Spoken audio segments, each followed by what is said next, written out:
Nah, teman-teman mungkin ada yang bertanya, apa sih itu organisasi buruh? Nah, kalau mau tahu, yuk simak video ini.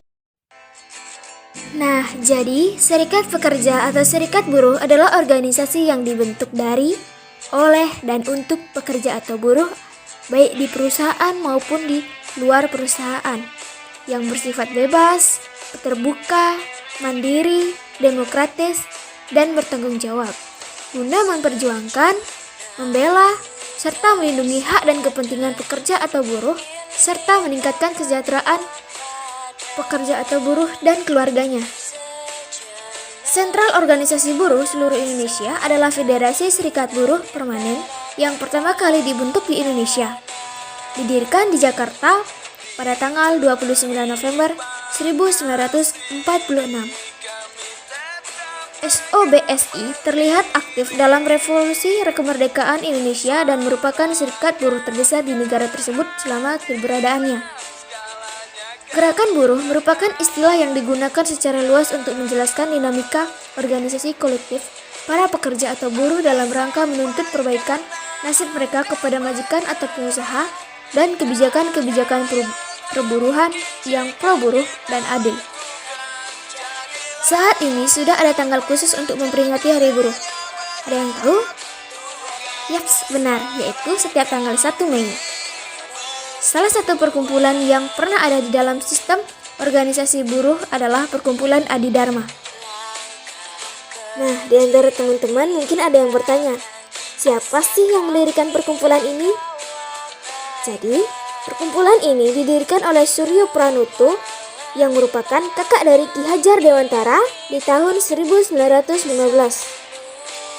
Tujuan didirikannya organisasi ini adalah untuk membela kepentingan kaum buruh, termasuk membantu para buruh yang sudah dipecat oleh pabriknya supaya bisa mendapatkan pekerjaan yang baru yang layak. Selain itu, fungsi serikat pekerja buruh atau serikat buruh adalah yang pertama, sebagai pihak dalam pembuatan perjanjian kerja bersama atau PKB dan penyelesaian masalah ketenaga kerjaan. Yang kedua, sebagai wakil pekerja atau buruh dalam lembaga kerjasama di bidang ketenaga kerjaan sesuai dengan tingkatannya. Yang ketiga, sebagai sarana untuk menciptakan hubungan industrial yang harmonis, dinamis, dan berkeadilan sesuai dengan peraturan perundang-undangan yang berlaku. Yang keempat, sebagai sarana penyalur aspirasi dalam memperjuangkan hak dan kepentingan anggotanya. Yang kelima, sebagai perencana, pelaksana, dan penanggung jawab pemogokan pekerja atau buruh sesuai dengan peraturan perundang-undangan yang berlaku. Dan yang terakhir, sebagai wakil pekerja atau buruh dalam memperjuangkan kepemilikan saham perusahaan. Di antara tujuan gerakan ini, berupaya untuk mewujudkan legislasi yang adil buat para buruh. Pada pergerakan buruh, mempunyai peranan yang sangat penting kedudukannya dalam kaum buruh untuk mendapatkan hak-haknya serta terbebas dari penindasan dan penghisapan. Satu dari sedikit lembaga sosial yang secara potensial mampu mendorong peningkatan kesejahteraan dan keadilan sosial, khususnya melalui peran yang mereka mainkan dalam mengorganisir kekuatan kolektif serta strategi yang mereka terapkan di dalam suasana demokrasi sebagai kekuatan pengimbang dari kapitalisme. Demokrasi memang syarat mutlak keberadaan organisasi kaum buruh dalam memperjuangkan kepentingannya ini. Dan banyak pengalaman sejarah menunjukkan bahwa mereka ini pula yang mampu membawa suasana yang lebih berkeadilan di masyarakat, yang tidak hanya dinikmati dirinya sendiri, tetapi juga masyarakatnya, dan menjadikan mereka bagian dari pejuang demokrasi yang konsisten. Oleh sebab itu, selanjutnya akan dibahas sejarah gerakan buruh di Indonesia dari zaman kolonial sampai reformasi, dan usahanya memberikan kontribusi positif dalam memberikan pengaruh terhadap kebijakan-kebijakan sosial. Pada zaman kolonial, buruh adalah sebutan untuk sekelompok masyarakat di koloni yang termasuk kaum pekerja, kuli, petani, pegawai pemerintah, buruh kereta api, perkebunan, pertambangan, industri jasa, pelabuhan, dan sebagainya. Perekonomian di zaman kolonial, sebagian besar pekerjaan menuntut tenaga fisik yang kuat dan sedikit keterampilan.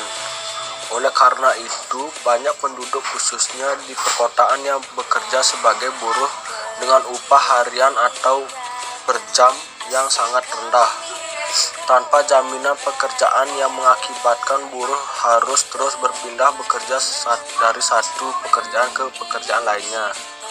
Serikat buruh pertama di Jawa dibentuk pada 1905 dalam perusahaan kereta api. Pada zaman itu, serikat buruh sudah secara aktif dalam usaha kerasnya meningkatkan upah dan juga memperbaiki kondisi kerja para anggota melalui berbagai cara. Salah satunya adalah memonggokan. Zaman kemerdekaan di Indonesia, khususnya jelang dan setelah proklamasi kemerdekaan tahun 1945, serikat buruh menjadi organisasi sosial yang penting karena keterlibatan mereka di dalam perjuangan kemerdekaan dan mempertahankannya. Ini mendorong lahirnya berbagai undang-undang dan peraturan yang amat melindungi buruh ketika Indonesia belum sepenuhnya merdeka, seperti Undang-Undang Nomor 3 Tahun 1947 tentang kecelakaan kerja yang merupakan undang-undang pertama hasil karya pemerintah Indonesia, disusul dengan Undang-Undang Nomor 12 Tahun 1948 tentang kerja yang berisi berbagai ketentuan yang amat maju pada masanya untuk perlindungan. Sekian dari video kami ucapkan terima kasih.